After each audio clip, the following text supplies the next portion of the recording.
Mastermind on the Post my chongwe Kendenga media brand Post kwa doka Yeah Wangu handi nakufira ndafunga shakashata Chinu chino ndinetsa Bariko vanoshuwa daita pesara Asi Chishuwa changu iniri Niwa waniwa chate Mukatsi wangu iniri Chishuwa changu iniri Iwe waniwa chate Mukatsi wangu iniri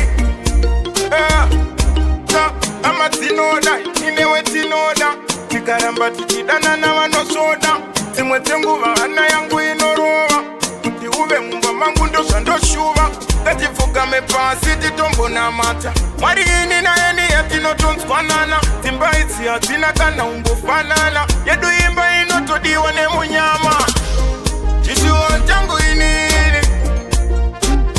Iwa wandiwa chete Mukatsi wangu inini Chishuo changu inini Iwe wandiwa chete Mukatsi wangu inini Ka Baba wako wanofuma pati ya meno chiko Kuti tingati chiko Rudoni na arwazwa unoona Chino tino potera kupiko Handi na kufira ndafunga shakashata Chinu chino ndinetsa Bariko vanoshuwa daita pesara Asi Chishuo changu iniri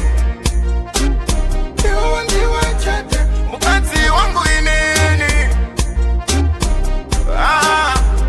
Chishuo changu inini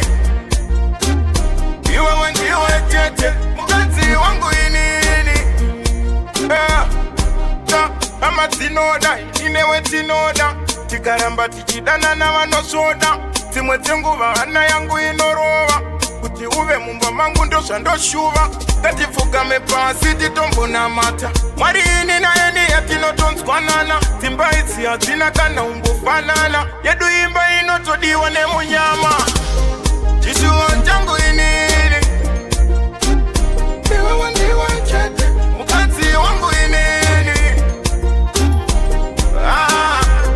Chishuo changu inini Iwe wandiwa chete Mukatsi wangu inini Jara mazima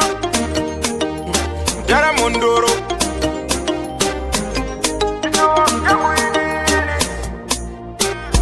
Iwe wandiwa chete Mukatsi wangu inini Masisi wa mukatsi wangu I love you so much Tutenda baba wako Tutenda baba wangu